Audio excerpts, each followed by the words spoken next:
Bonsoir mes amis, c'est une immense joie de vous retrouver pour ce nouveau moment ensemble. Aujourd'hui, Dieu te fait oublier toutes tes peines. Comme vous le savez, nous ne parlons pas d'une religion entre nous, mais nous parlons d'une relation personnelle entre nous et Dieu. Une relation avec Jésus-Christ, le Sauveur du monde, le Messie, le Christ vivant, qui entend nos prières et qui agit. Dans le monde entier, le Saint-Esprit agit, envoyé par Jésus et l'Éternel, son Père, qui intervient dans nos vies. Le thème choisi pour vous aujourd'hui, Dieu veut te faire oublier toutes tes peines. Amen. Dieu veut te faire oublier toutes tes peines.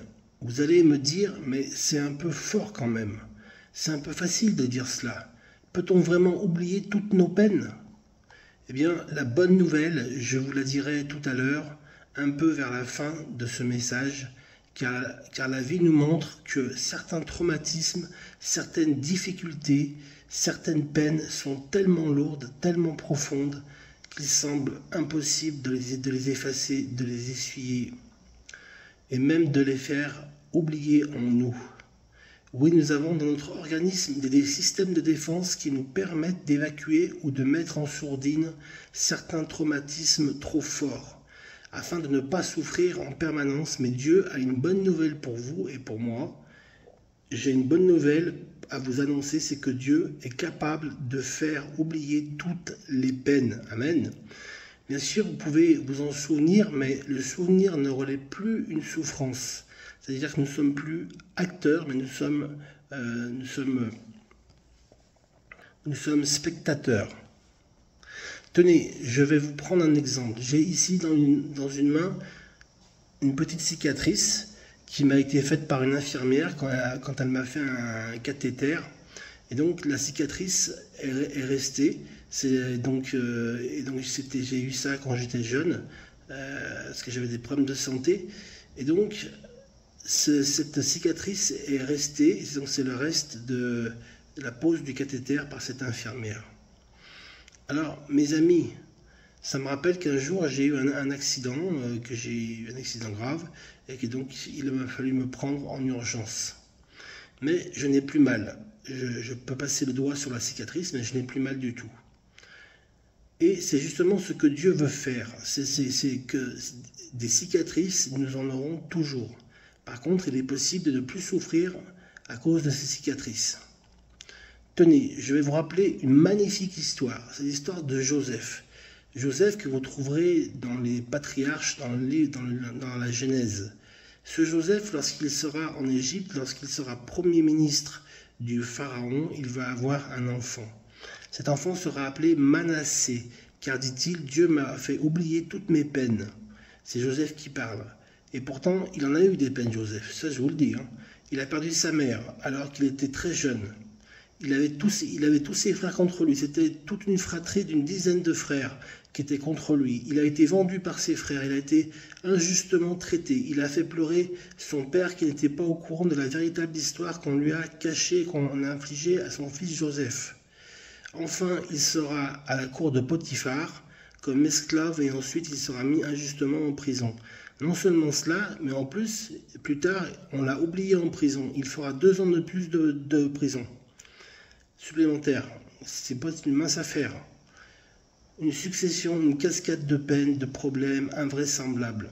Et pourtant, il va dire, Dieu m'a fait oublier toutes mes peines. Amen. Parce que la clé dans l'histoire de Joseph, c'est que Joseph a toujours gardé sa communion avec le Seigneur. Il n'a jamais permis que quoi que ce soit, aucune épreuve, aucune circonstance contraire ne lui enlève la communion avec son Seigneur. Et c'est ça que je voudrais vous dire en premier. Ne perdez jamais la relation intime avec votre Seigneur, avec votre Dieu. La communion, l'intimité avec votre Dieu qui est capable de vous faire oublier toutes vos peines et vous consoler de toutes vos peines. Croyez-le bien sûr, nous parlons ici des circonstances, nous parlons ici des peines affligées par d'autres personnes, comme l'histoire de Joseph nous le montre.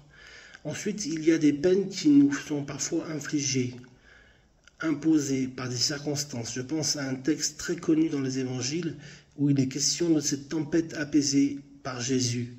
Et voici ce que dit le texte très précisément. Dans Marc au chapitre 6 et au verset 48, il est dit que la barque avec les disciples à l'intérieur était sur la mer, sur le lac de Galilée, et ils étaient chahutés par les flots et ils étaient au milieu de la mer. Il est dit ceci, Jésus vit qu'ils avaient beaucoup de peine à ramer. Jésus vit qu'ils avaient beaucoup de peine à ramer encore et encore. Et Jésus voit aussi aujourd'hui votre situation, votre vie, ma vie, que vous avez aussi beaucoup de peine. Aujourd'hui, vous avez beaucoup de peine à ramer, à avancer avec des vents contraires, dans des circonstances compliquées. Et le Seigneur vous a repéré, il vous a localisé, il vous a remarqué, il vous voit, et au milieu de la nuit, au milieu des circonstances contraires, en train de ramer contre les vents et marées, contre les circonstances. Et le Seigneur, non seulement vous voit, mais il vient vers vous. Le texte nous dit que lorsqu'il est venu vers les disciples dans la barque, en marchant sur l'eau, en marchant sur les circonstances contraires, eh bien, à ce moment-là, la tempête s'est calmée et ils sont arrivés à bonne destination. Amen. Le Seigneur vous fait oublier toutes vos peines. Maintenant, une troisième situation de peine qu'il est beaucoup plus difficile d'oublier, ce sont les peines dont nous sommes nous-mêmes responsables. Les peines occasionnées par notre propre faute.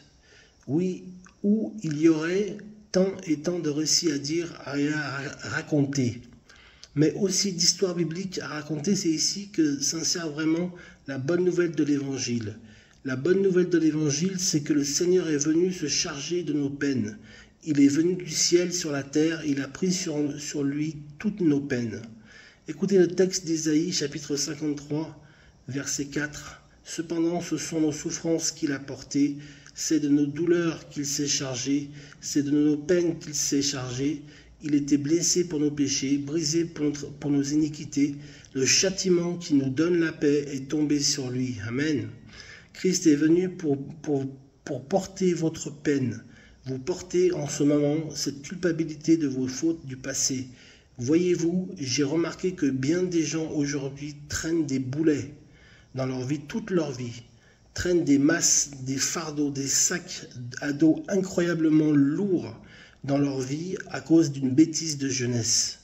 Ils payent toute leur vie ce qu'ils ont mal fait, les mauvais choix qu'ils n'ont pas pu éviter. Et donc ces choses-là, mes amis, c'est que Dieu peut nous pardonner de tous nos péchés.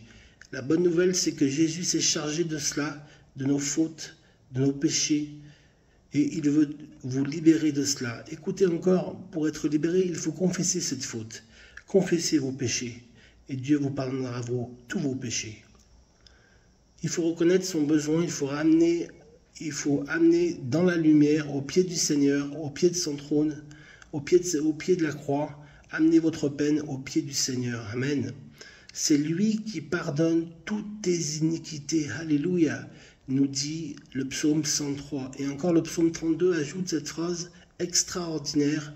Heureux, c'est David qui parle, heureux celui à qui la transgression est remise, à qui le péché est pardonné.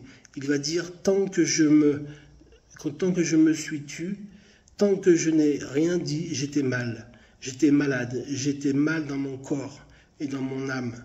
Mais quand je t'ai fait connaître mon péché, mon cœur a été libéré. Tu as effacé la peine, tu as effacé mon péché. C'est marqué, tu as effacé la peine de mon péché. Voici donc les peines que Dieu veut effacer et il veut vous libérer de ces peines. Je me souviendrai plus, dit-il, de tes péchés, et je termine par un texte absolument sensationnel et spectaculaire dans l'Apocalypse, à 2 reprises d'ailleurs, au chapitre 7 et au chapitre 21, il nous est dit que Dieu va un jour essuyer toutes les larmes de nos yeux. Vous avez entendu? Il nous est dit que Dieu va un jour essuyer toutes les larmes de nos yeux. Amen. Quel jour glorieux. Il n'y aura plus ni deuil, ni cri, ni douleur, ni même aucun souvenir de toutes ces peines. C'est pourquoi Dieu te fait oublier toutes tes peines par les circonstances, par les autres et par vos propres fautes. Le Seigneur est fidèle, il vous aime et aujourd'hui saisissez cette parole, croyez-la, saisissez-la, recevez-la et vous vivrez le côté miraculeux de l'évangile, de la bonne nouvelle dans votre situation précise à l'instant T où je parle. Car le Seigneur vous aime, il va effacer toutes vos peines, que Dieu vous bénisse.